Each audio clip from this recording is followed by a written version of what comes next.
आज इस प्रांत स्तरीय शैक्षिक महासंघ के इस अधिवेशन में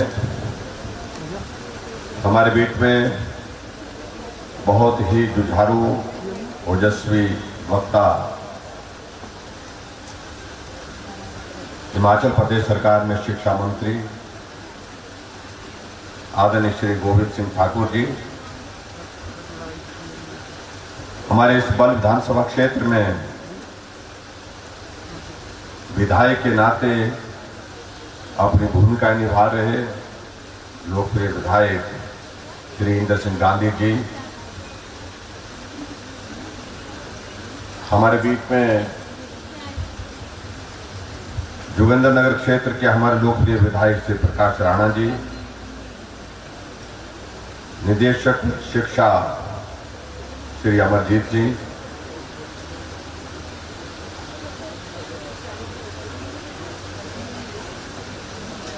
हमारे बीच में जिन्होंने आपके बीच में अपने संबोधन में बहुत विस्तार से अपनी बात कही, भाई पवन मिश्रा जी, पवन कुमार जी जो हमारे प्रांत के अध्यक्ष हैं शिक्षक महासंघ के, और पवन मिश्रा जी हमारे संयुक्त मंत्री हैं अखिल भारतीय शैक्षिक महासंघ के, वरिष्ठ उपाध्यक्ष श्री जयशंकर ठाकुर जी, उपाध्यक्ष श्री मोहम्मद पुंडीर जी, प्रांत के महामंत्री श्री विनोद कुमार सूद जी,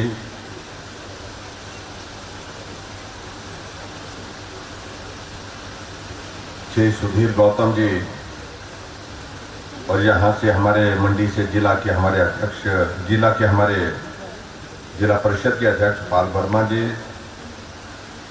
मिल्क फेडरेशन के चेयरमैन निहाल चंद जी, वक्फ बोर्ड के चेयरमैन राजवली जी, पार्टी के हमारे साथी दिलीप कुमार जी, और यहाँ उपस्थित सभी भाइयों बहनों और पत्रकार मित्रों, इस बहुत लंबे अंतराल के बाद हमारी मुलाकात हुई।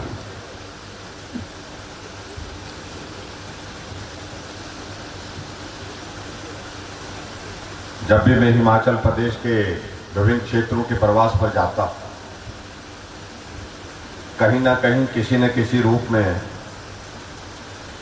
अपनी बात को हम तक पहुंचाने के लिए, उसके समाधान करने के लिए आग्रह पत्र आप सबके माध्यम से मिलते रहते हैं।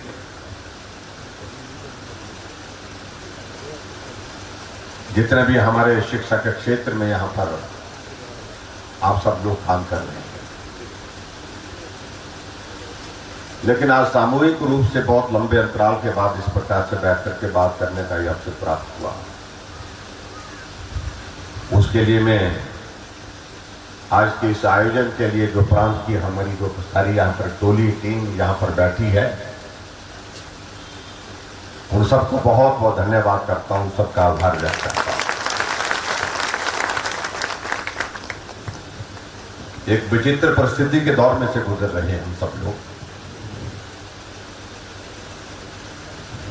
वो दौर है कोविड-19 का।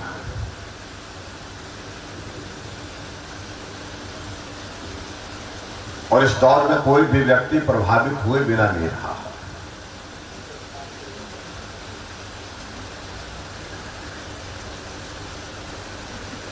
और इस वायरस ने हमारे जीवन का जीने का तरीका ही बदल डाला है।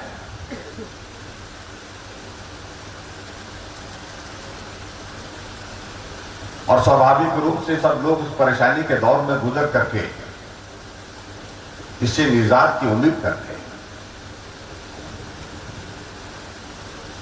लेकिन फिर भी उसके बावजूद ये दौर कब आएगा, कैसे आएगा, इस पर कहना अभी तक भी कठिन हो रहा है। कभी लगता है कि दौर समाप्त हो रहा है, अब हम सामान्य होकर के जैसे पहले जीते थे, पहले हम काम करते थे, उस प्रकार से हम काम करने की दिशा में आगे बढ़ेंगे। लेकिन फिर बीच में ऐसा फिर दौर थोड़ी देर के बाद फिर शुरू हो जाता है। फिर सोचने पर विवश होना पड़ता है कि अब न जाने आने वाले समय में क्या होगा। और इसके कारण जो इस प्रकार के जो कार्यक्रम का आयोजन, जिसका आयोजन आपने आज किया है, पिछले लगभग 1.5 से ज्यादा वर्षों से हम इस प्रकार के आयोजन कर ही नहीं पाए।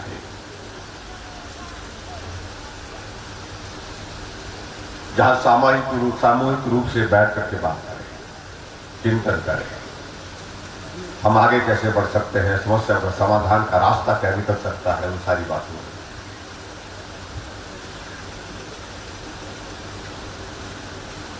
लेकिन मुझे इस बात को लेकर के संतोष है कि सरकार की ओर से जो संभव प्रयत्न किया जा सकता था इस बीच में, इस कोविड के दौरान, क्योंकि इस दौर में हमारे पास प्राथमिकता नंबर 1 ये हो गई कि आदमी का जीवन हम कैसे बचा सके। बाकी बातें बाद में करें।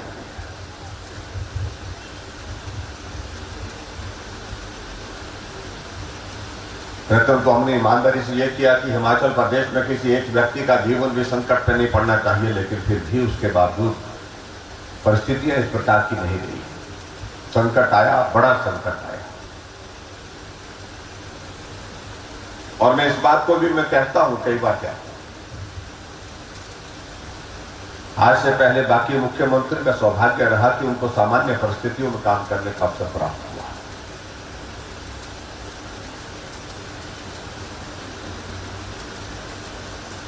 और ऐसी चुनौतियों का सामना नहीं करना पड़ा। लेकिन मेरे लिए, मैं समझता हूं कि मेरी चुनौती के साथ साथ मेरी एक अनुभव भी है। कठिन चुनौती, लेकिन उस कठिन चुनौतियों के बावजूद भी नहीं रुकना, नहीं झुकना, आगे बढ़ना, ये हमने इस दौर में सीखा है। और उसमें आप सबका भी बहुत बड़ा एक सहयोग है।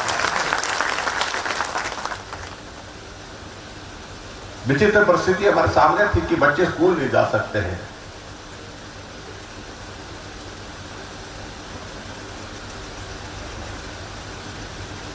स्कूल नहीं जा सकते तो बच्चों की पढ़ाई का क्या होगा, बहुत बड़ा प्रश्न हमारे सामने था।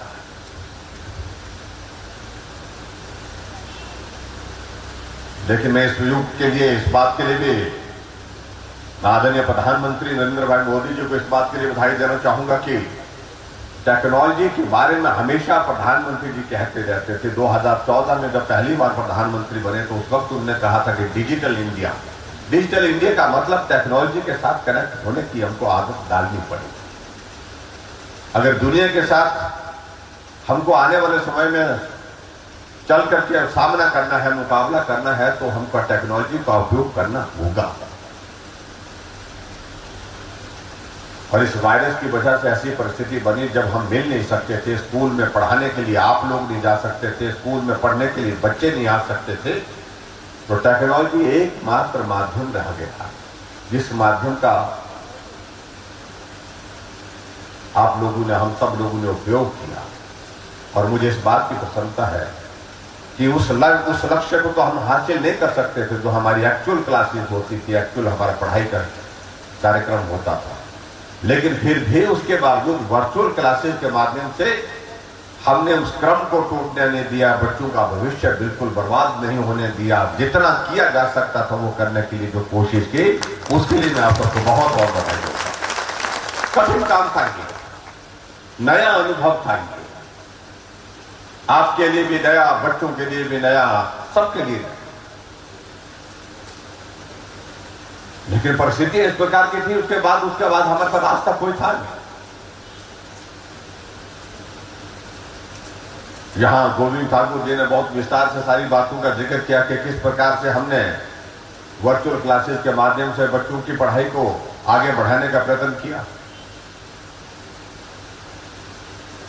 और अब ये एक और आग्रह के साथ एक नई शुरुआत की, शायद मेरे को पूरे देश भर में पहली शुरुआत थी जो मोबाइल को जो है स्मार्टफोन डोनेट करें और डोनेट करके जो है गरीब बच्चों के काम के लिए वो आए और बच्चों को पढ़ाई के लिए एक अवसर प्राप्त हो।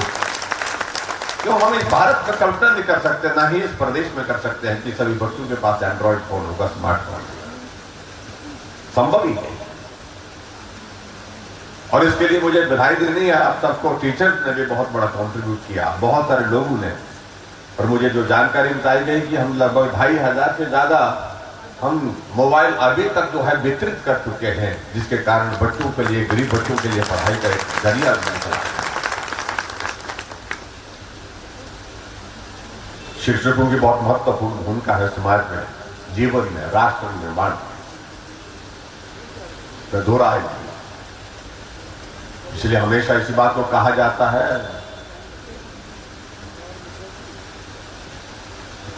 है कि गुरु गोविंद गो खड़े काते लघु पाए, बलिहारी गुरु आपने जिन जिन गोविंद दियो मिलाए। ईश्वर साक्षात खड़े और गुरु जी भी सामने खड़े। अब प्रश्न हो जाता है तो भगवान है, वो तो सबसे बड़ा है। लेकिन गुरु सामने है तो गुरु और भगवान में से किसके चरण पहले स्पर्श करें?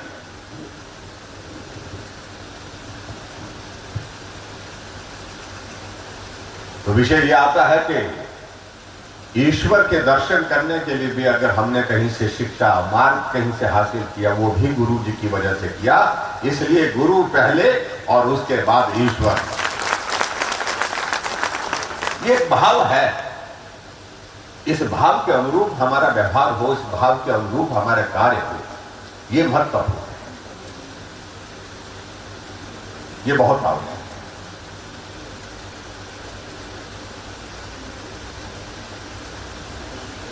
और मैं इस बात को कह सकता हूं कि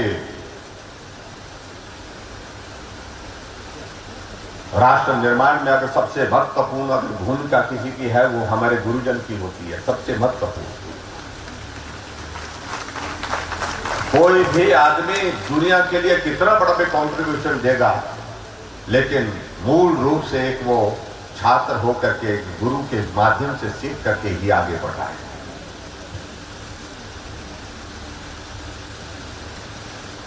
और आज के इस युग में कई तरह की बातें आती हैं, तो सारी बातों को लेकर के ठीक है, हमें समाज में परिवर्तन के साथ जीने का अनुभव होना चाहिए। लेकिन ये भी बात सत्य है कि जो गुरु के प्रति जो सम्मान, श्रद्धा का भाव, आदर का भाव है, वो जागृत रखना, जिंदा रखना, जीवित रखना, कायम रखना, ये जहां बच्चों का जितना दायित्व है, उससे ज्यादा दायित्व हमारा भी है, हम सबका भी दायित्व है। इसलिए हम सबको उस भाव के साथ काम करने की जरूरत है। ये महत्वपूर्ण है, मुझे लगता है।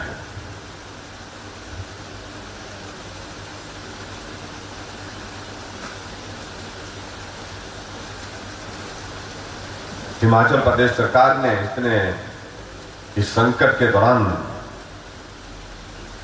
कोशिश की है बेहतर करने की। हिमाचल प्रदेश छोटा प्रदेश है, लेकिन उसके बावजूद भी मैं इस बात को कह सकता हूं, मैं हमेशा इस बात का जिक्र करता हूं कि एक नहीं अनेक पैरामीटर में हम बहुत बड़े बड़े विकसित राज्यों से भी आते हैं। और उसमें एक क्षेत्र जो एक फील्ड हमारी एजुकेशन की फील्ड भी आती है। चाहे वो साक्षरता दर की अगर हम बात करें, साक्षरता दर तो पुराने जमाने की बात होगी, उसका कोई महत्व आज की तारीख में ना गिना जाता ना माना जाता।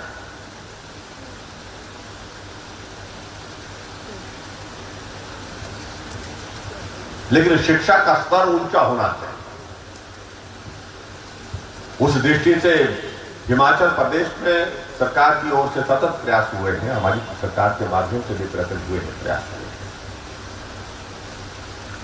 एजुकेशनल इंस्टीट्यूशन का एक्सपेंशन होना, नए नए संस्थान खोलना, संस्थानों का इंफ्रास्ट्रक्चर खड़ा होना, उसके बाद वहां पर स्टाफिंग देना, ये सारी चीजें सभी सरकारें करने की कोशिश करती रही। लेकिन फिर भी उसके बावजूद जो जिसको मैं कह सकता हूं कि बहुत प्लानिंग के साथ अब काम करने की जरूरत है। क्योंकि हम लोग पहले एक दौर में ऐसे हो जाते थे, प्रसन्न हो जाता है, या स्कूल खोल दिया, या मिडिल स्कूल खोल दिया, या हाई स्कूल खोल दिया, या प्राइवेट स्कूल खोल दिया, यहाँ सीनियर सेकेंडरी स्कूल। आज सोचने की आवश्यकता हमारे बीच में यह है कि संस्थान खोलने से ज्यादा महत्वपूर्ण विषय है कि उन संस्थाओं में जो चीज की आवश्यकता है क्या वो हम दे पा रहे हैं। इसलिए इस बात को लेकर के सोचने की आवश्यकता है।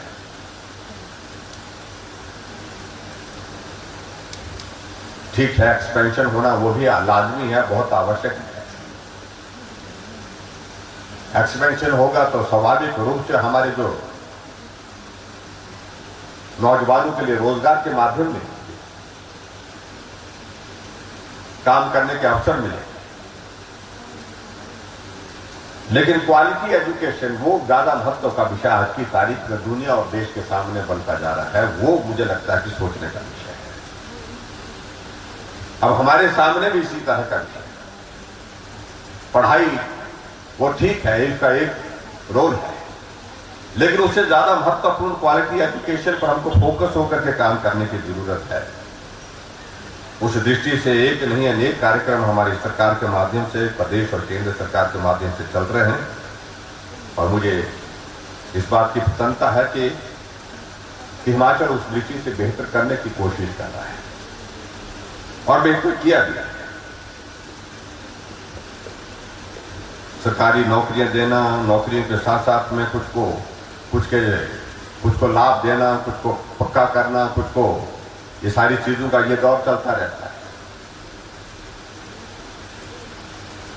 स्वाभाविक रूप से सभी के सामने ये प्रश्न होता है कि हम जहां भी काम कर रहे हैं,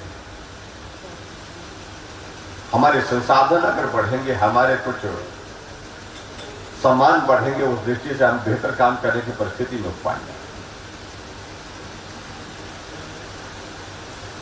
और इसलिए हिमाचल प्रदेश में हम देख रहे हैं कि पिछले दिनों में यहां पर गोविंद ठाकुर जी ने बहुत विस्तार से सारी बातों का जिक्र किया भी है। अगर एजुकेशन के सेक्टर में अगर हम बात करें,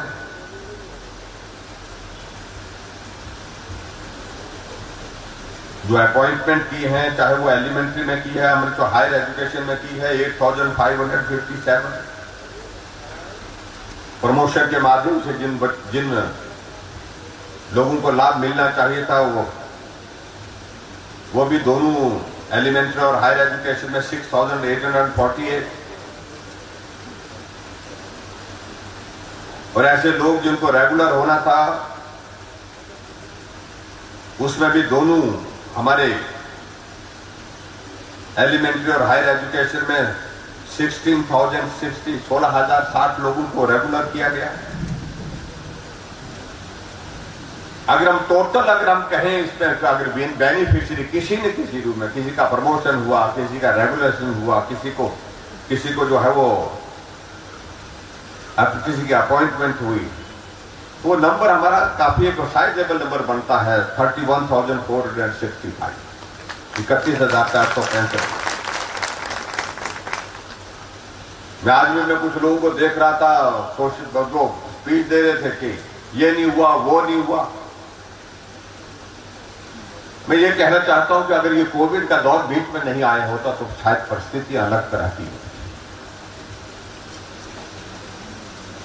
क्योंकि कोविड की वजह से इकॉनमी पूरे दुनिया की, देश की, प्रदेश की बहुत प्रभावित हुई है। आप कल्पना नहीं कर सकते। आम जनमानस की,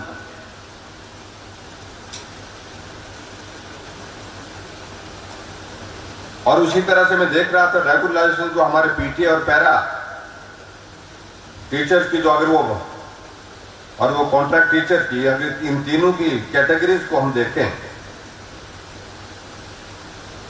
पीटीए के 9,000 दोनों इसमें जो हायर और सेकेंडरी में 9,226, पैरा के हमारे 63, कॉन्ट्रैक्ट के 5,398, और उसके बाद टोटल अगर हम इसमें देखें पैरा, पीटीए और कॉन्ट्रैक्ट टीचर्स में जिनका रेगुलराइजेशन हुआ तो ये 14,687 है। इससे साइजेबल नंबर हिमाचल जैसे छोटे से प्रदेश।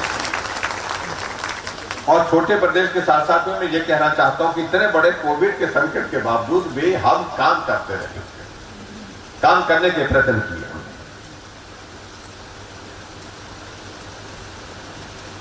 आज का ये दौर हमारा सामूहिक रूप से पहले मिलने का है, लेकिन मिलते तो सभी जगह हैं आप लोग।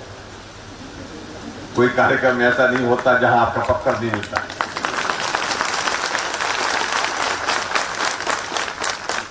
हम बोलते हैं कि भाई मिल लिए, नहीं बोलते जी।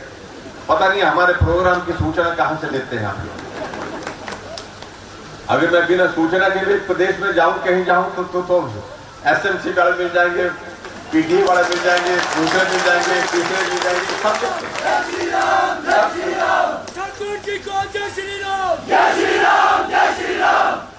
अब उसमें सबसे बड़ी बात यह है कि आप लोगों ने एक बात सीख ली है कि बार बार हैमरिंग करते रहो, हैमरिंग करते रहो, याद कराते रहो। जब हम बोल रहे थे हम भूले ही नहीं, तुम याद क्यों करा रहे हो भाई? और भूल कैसे सकते हैं भाई? ठीक है, आज के इस कार्यक्रम में आपके समर्थन में बहुत सारे लोगों ने अपनी अपनी बात कही है। समर्थन में तो मैं भी खड़ा होना चाहता हूं, लेकिन कई तरह की बहुत मुश्किलें आती हैं। सभी चीजों का समाधान, क्योंकि मानवीय हमारा आजकल ये भी बन गया है थोड़ा सा, क्यों क्या बोलते हैं, जिसको बोलते हैं कि मानवीय प्रवृत्ति है। हर चीज में कई बार ऐसी सिचुएशन आ जाती है कि भाई जल्दी चाहिए, अभी चाहिए। आप अपनी भावनाओं को व्यक्त करते हैं, भावनाओं को व्यक्त करना चाहिए, उनको रोकना भी नहीं चाहिए।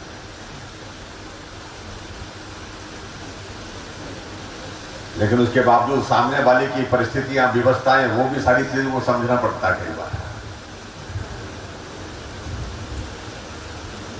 और मुझे इस बात की खुशी है कि आप लोगों ने सारी बातें जो है, एक एक को जो है, जो प्रमुख विषय हैं आज के, उनको जहां अपने इसमें जो है वो एजेंडे में डाला है। और मैं यही कहना चाहूंगा कि एजेंडे में डालने के साथ साथ अब इन चीजों का समाधान किस तरह से, क्योंकि बहुत सारी चीजें ऐसी हैं जिनका जिक्र हम कर सकते हैं, लेकिन उसके बावजूद हम उसके बारे में उस तरह से घोषणा जिस तरह से आप चाहते हैं उस तरह से करना, क्योंकि औपचारिकताओं के दौर बीच में अभी तक उसमें कई जगह बाकी।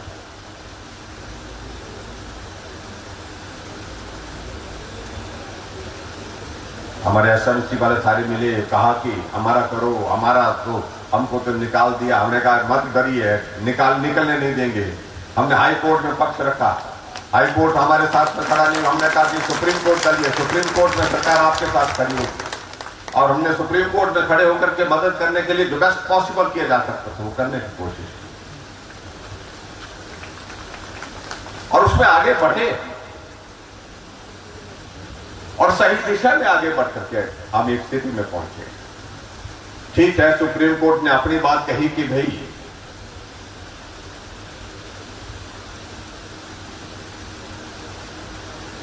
जिसमें उनने अपनी सारी बातों का रास्ता भी हमको थोड़ी मदद भी करी, लेकिन अपने आप उसमें फिर ऐसी भी एक क्या बोलते हैं उसको, एक औपचारिकता बीच में रख दी, जिसके कारण जो है वो आगे बढ़ने में कठिनाई भी आ गई। लेकिन मैं आपके बीच में इतना कहना चाहता हूं, हम सुनिश्चित करेंगे एक चीज को,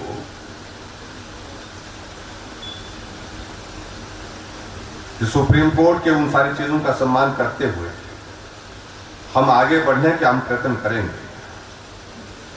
और अभी हिमाचल प्रदेश में आपकी संख्या 2555 है जो बताई गई, और माननीय उच्चतम न्यायालय के एसएलपी संख्या इतने में जो है, हिमाचल प्रदेश बनाम सुधीर कुमार के निर्णय के अनुसार एसएमसी पॉलिसी के अंतर्गत की गई नियुक्तियां अभी तक जारी रह सकती हैं। हमने यही कहा है उसमें, और अब तक इन पदों को भर्ती एवं पदोन्नति नियमों के अंतर्गत शिक्षक अध्यापकों को, नियुक्त अध्यापकों से नहीं भरा जाता। हमने इसमें मोटे तौर पर एक चीज को लेकर, मैं बहुत तफसील में इसमें डिटेल में जाने की आवश्यकता नहीं महसूस करता, हमने बहुत सारा विस्तार में इसमें बात की। हम एक चीज को तो हम तय करेंगे कि कम से कम जिन लोगों को, जिन बच्चों को नौकरी, जिन जो अभी तक एसएमसी पे लगे हैं कि उनका रिप्लेसमेंट ना हो, इस बात को हम सुनिश्चित करेंगे कि उनकी जगह कोई सरकारी दूसरा कर्मचारी ना आए। बीच में थोड़ी सी बीच में ऐसी दिक्कत आई, लेकिन फिर भी उसके बावजूद हमने उसको रोकने का प्रयत्न किया, प्रयास किया, ताकि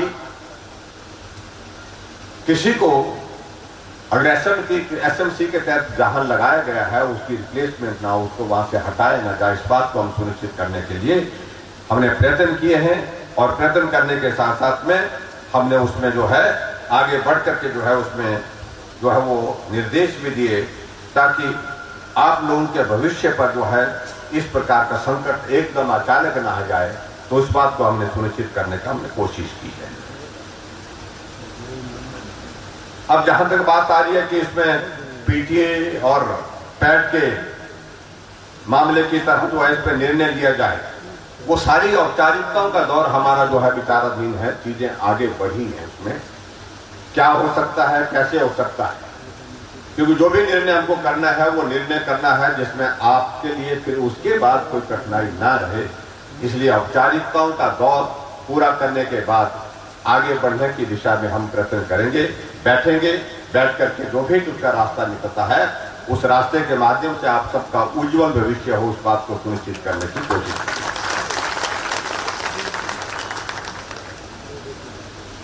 उसी प्रकार से भाषा अध्यापकों की अगर आपने बात कही, उस सिलसिले में मुझे सिर्फ इतनी कहा कि टीजीटी का दर्जा दिया जाए, जो योग्यता पूरी करते हैं उन्हें तुरंत आरएनपी नियम के सुधार कर टीजीटी बनाया जाए, ये भी आप लोगों ने कहा है। और जो योग्यता पूरी करना चाहते हैं उन्हें 5 वर्ष योग्यता पूरी करने का प्रावधान किया जाए। ये भी औपचारिकता का ये मामला भी आगे बढ़ा है। उसमें हालांकि हमारे फाइनेंस डिपार्टमेंट ने कुछ इसमें जो है वो थोड़ी अभी तक असमर्थता जाहिर की है, लेकिन मैं ये जरूर कहना चाहता हूं कि आरएमपी रूल में जो परिवर्तन करने की जो बात, वो प्रक्रिया जो है अगर पूरी आगे बढ़ करके हो जाती है, उसमें कोई कठिनाई नहीं आती है, तो आगे बढ़ करके इसमें भी हम निश्चित रूप से विचार करेंगे, ताकि इस बात को भी सुनिश्चित किया जाए जहां मदद का रास्ता आप सबके लिए निकला है। उसी तरह से आगे बढ़ करके हम बात कर रहे थे, जो हमारे 2010 से पहले जो नियुक्त टीजीटी के जो हमारे पदोन्नति जो है वो पदोन्नति में पहले की तरह मुख्याध्यापक व प्रवक्ता की पदोन्नति के दोनों ऑप्शन बहाल की जाए, ये आप लोगों ने बात की है। और ये भी हमने समयबद्ध किया है, अब टाइम बाउंड किया है, और उसमें हमने कहा कि जो कानूनी प्रावधान है वर्तमान में इसमें, जो उसमें सारी चीज को लेकर के, क्योंकि ये भी उच्च न्यायालय में मामला जो है वो CWP इतने को 20/7/2018 को दिए गए निर्णय के अनुसार जो है ये हमारा जो फाइनेंस डिपार्टमेंट के साथ इसको हम टेकअप कर रहे हैं, और इस सारे मामले को कि जो कानूनी जो पेचीदगी हैं जिनको सारी एग्जामिन करने के बाद जो है आगे बढ़ने की दिशा में हम प्रयत्न कर रहे हैं। और मैं समझता हूं कि सारी क्योंकि चीजें इतनी जटिल है, कठिन है, क्योंकि अब सीधे हम मंच पर आकर के यहाँ पर जैसे किसी स्कीम की तरह घोषणा करें वो उचित नहीं होता है, क्योंकि इम्प्लीकेशन हमको एक चीज करने के बाद उसकी इम्प्लीकेशन, फाइनेंशियल इम्प्लीकेशन क्या होंगी, और उसके बाद उसकी इम्प्लीकेशन बाकी दूसरे जो हमारी कैटेगरीज हैं उस पर क्या होंगी, उन सारी चीजों को भी हमको एग्जामिन करना पड़ता है। लेकिन मैं आपके बीच में कहना चाहता हूं कि हमारी मंशा है कि इसमें भी कि मदद का रास्ता आगे निकल आए, उस बात के लिए आगे बढ़ करके हम काम करेंगे, ये भी मैं आपके बीच में कहना चाहता हूं। एक और आगे बात कही गई है, जो प्रारंभिक शिक्षा निदेशालय के अधीन प्रशिक्षित स्नातकोत्तर कैडर को उच्च शिक्षा निदेशालय के अधीन किया जाए, क्योंकि अधिकांश प्रशिक्षित स्नातक उच्च शिक्षा निदेशालय के अधीन ही काम करते हैं। इस सारी बात को लेकर के मैंने डायरेक्टर एजुकेशन से बात की है, शिक्षा मंत्री जी से बात की है कि इसका क्या वे हो सकता है, और इसका ये मामला जो है वो पहले से ही विचाराधीन है और विचाराधीन होने के साथ साथ में इसमें विचार किया जा सकता है, ऐसे इनका कहना है। और हम निश्चित रूप से उसमें सारी टेक्निकल चीज़ों को जो है वो एग्जामिन करने के बाद आगे बढ़ करके उसमें काम करेंगे। ये मैं आपके बीच में कहना चाहता हूँ।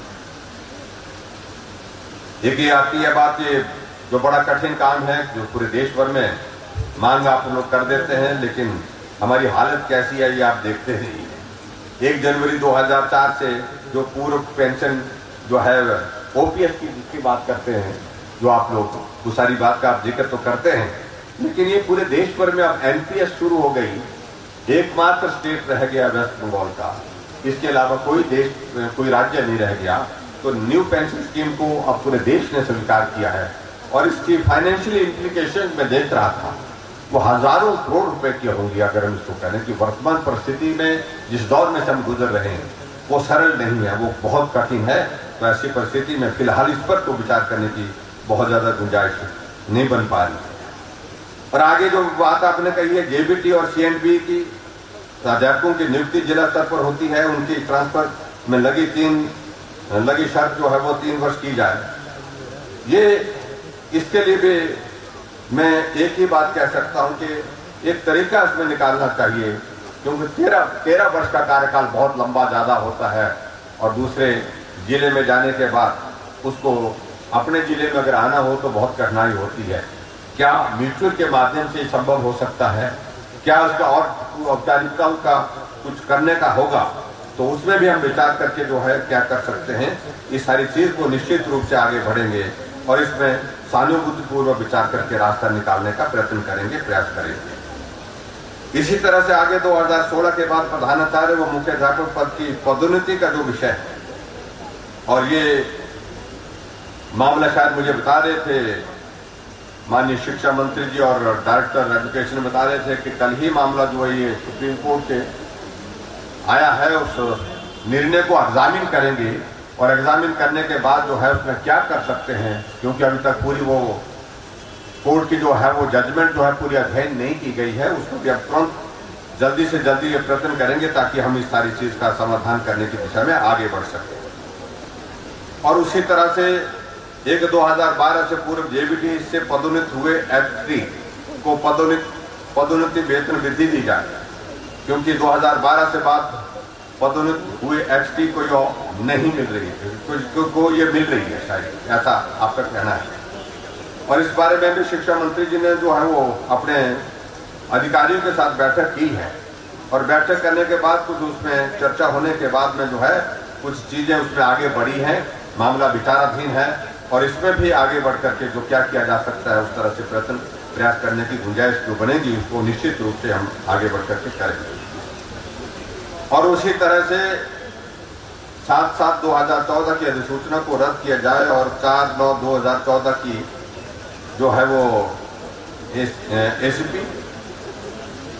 एसीपी को लागू करें तथा नए वेतनमान की सिफारिश लागू की जाए। ये सारी बातों को लेकर के आगे भी मामले जो है वो विचाराधीन हैं। इस बात को लेकर के आपने हमारे संज्ञान में लाया, हमारे ध्यान में लाया, उस बात को जरूर विचार करेंगे तो क्या किया जा सकता है। और उसी तरह से प्रवक्ता नियुक्त के स्थान पर तथा प्रवक्ता के स्थान पर प्रवक्ता पदनाम किया जाए और 1988 के आरएनपी को बहाल किया जाए। इसमें भी मामला आगे बढ़ा है और मैं समझता हूं कि उस दिशा में कुछ चीजें सार्थक दिशा में आगे हुई है। पालमपुर में जो कार्यक्रम हुआ तो उस कार्यक्रम में भी हमने इन बातों को लेकर के बोला था। कुछ टेक्निकल इश्यूज उसमें बीच में आए हैं, लेकिन इसके बावजूद इकट्ठा करना है तो मुझे लगता है कि इसमें आरएनपी रूल्स हमको जो उसमें चेंज करने पड़ेंगे, उसमें परिवर्तन करना ही पड़ेगा, उसके बिना संभव नहीं हो पाएगा। ऐसी सूरत में उस चीज को भी आगे बढ़ाने की कोशिश करेंगे। और उसके बाद आगे का आपका जो है योग्यता पूर्ण होने पर डीपी अध्यापकों को प्रवक्ता फिजिकल एजुकेशन घोषित किया जाए तथा एक समान ग्रेड पे 5400 दिया जाए। ये भी आप लोगों ने हमारे सामने मांग रखी है। इस पर भी कुछ बातचीत हुई है और बातचीत होने के बाद कुछ चीजें आगे बढ़ी हैं। इसको भी पूरी तरह से इसको फाइनली इसको एग्जामिन कर लेंगे और उसके बाद जो किया जा सकता है उसमें करने की कोशिश होगी। ये मैं आपके बीच में यहाँ कहना चाहता हूँ। और एक और बात, जो हमारे कंप्यूटर टीचर हैं, हालांकि उसमें एक बात आती है, टेक्निकल चीज़ों को लेकर के आते हैं क्योंकि आउटसोर्स पर वो आधारित हैं, लेकिन उनके लिए कोई पॉलिसी बने, उनके वेतनमान में हम थोड़ी थोड़ी बढ़ोतरी करते रहते हैं, इंक्रीज करते रहते हैं, लेकिन फिर भी उसके बावजूद उनका कहना है कि उनको कोई या तो सोसाइटी मोड में या किसी तरह से उनको जो है उनका जहाँ अपना कैरियर, उनका भविष्य सुरक्षित लगे, इस बात को जो है उसमें जो उनके लिए किया जाए।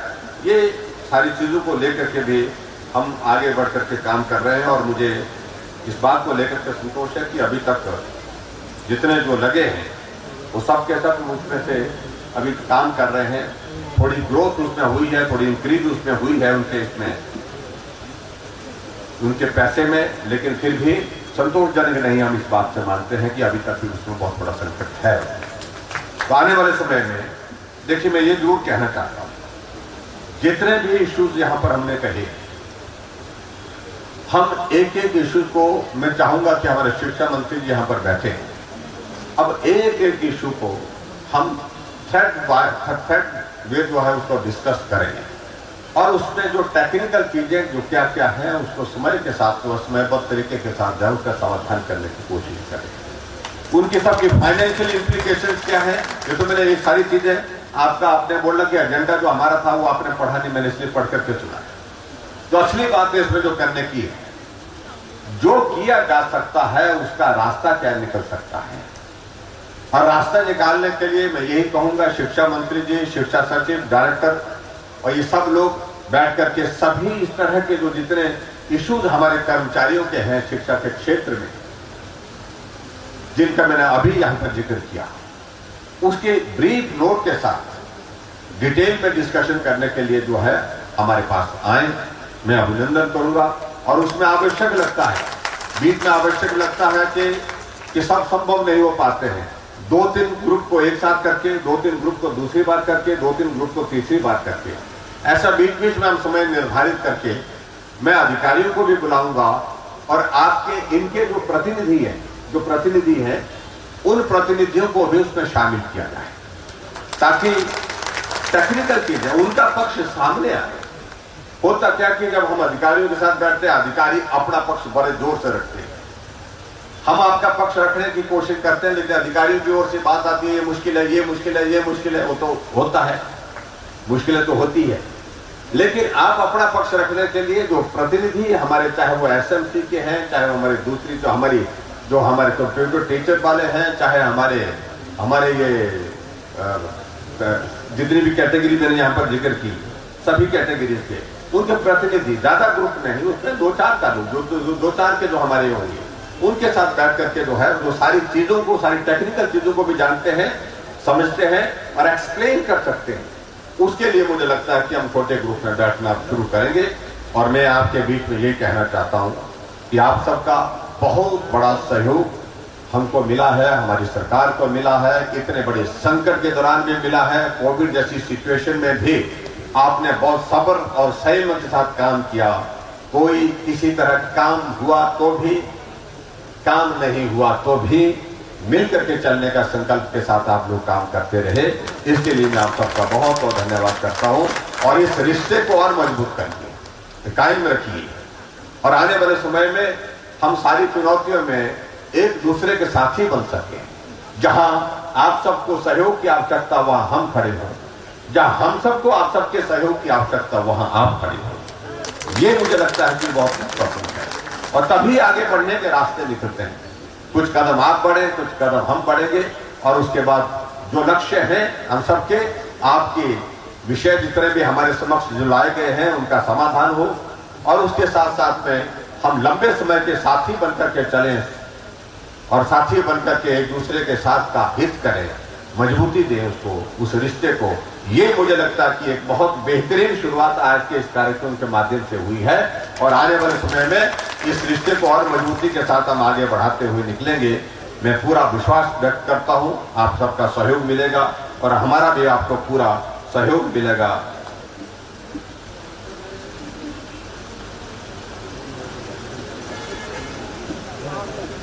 ये सारी बातें मैंने कह ही दी है, सारी बातें जो आप कह रहे हैं जो एक दो चीजों को लेकर के अपने हमारे ध्यान में लाई ये बातें, तो हम उन्हीं चीजों का जिक्र कर रहे हैं। क्योंकि आज की ये मुलाकात हमारी जो पहली मुलाकात इसमें सामूहिक रूप से जब हम चर्चा करने के लिए बैठे हैं, तो मुझे लगता है कि एक समाधान की दृष्टि से हम क्या कर सकते हैं। जितने भी इशू और सबसे ज्यादा क्रॉनिक इशू जो है किसी डिपार्टमेंट में है तो वो एजुकेशन डिपार्टमेंट में है। बहुत जटिल कठिन जो मतलब जिसको बोल सकते हैं इशू जैसे हैं जो वर्षों से लंबित है।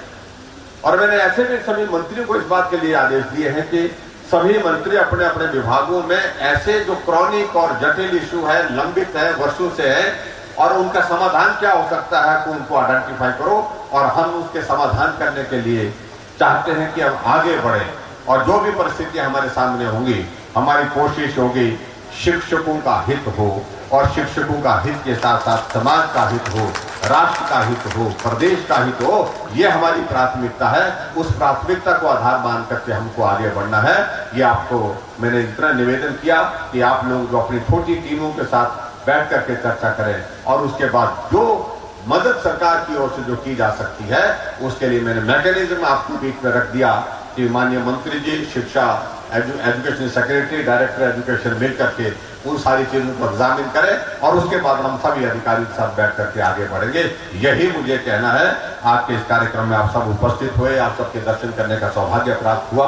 आप सबका